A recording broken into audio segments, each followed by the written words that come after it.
in many ways, the first book was the Bible. I mean, literally, because at one point there was only one book. Like, as far as our Western culture is concerned, there was one book. And for a while, literally, there was only one book. And that book was the Bible. And then before it was the Bible, it was it was scrolls, and it was writings on papyrus. But we were starting to aggregate written text together. And it went through all sorts of technological transformations, and then it became books that everybody could buy, the book everybody could buy, and the first one of those was the Bible. And then it became all sorts of books that everybody could buy. But all those books, in some sense, emerged out of that underlying book. And that book itself, the Bible isn't a book, it's a library. It's a collection of books.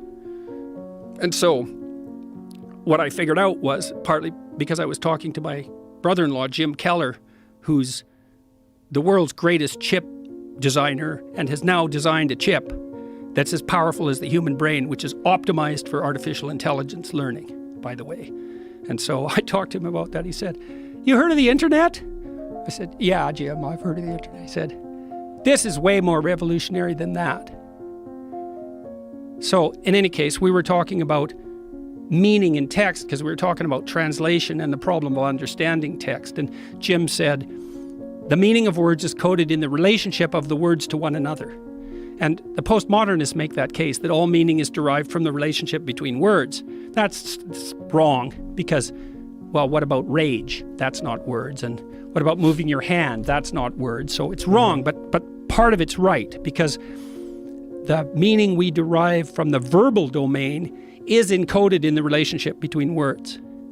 So now then you think, well, let's think about the relationship between words. Well, some words are dependent on other words. Some ideas are dependent on other ideas. The more ideas are dependent on a given idea, the more fundamental that idea is. That's a definition of fundamental. So now imagine you have an aggregation of texts in a civilization. You say, which are the fundamental texts? And the answer is the texts upon which most other texts depend. And so you'd put Shakespeare way in there in English because so many texts are dependent on Shakespeare's literary revelations.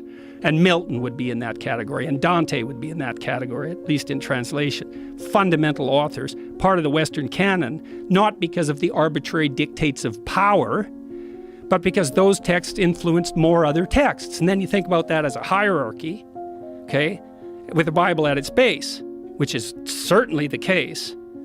Now imagine that's the entire corpus of linguistic production, all things considered. Now, how do you understand that? Like, literally, how do you understand that? The answer is, you sample it by reading and listening to stories and listening to people talk. You sample that whole domain. You build a low-resolution representation of that inside you, and then you listen and see through that. And so it isn't that the Bible is true. It's that the Bible is the precondition for the manifestation of truth, which makes it way more true than just true. It's a whole different kind of true. And I think this is not only literally the case, factually, I think it can't be any other way. It's the only way we can solve the problem of perception.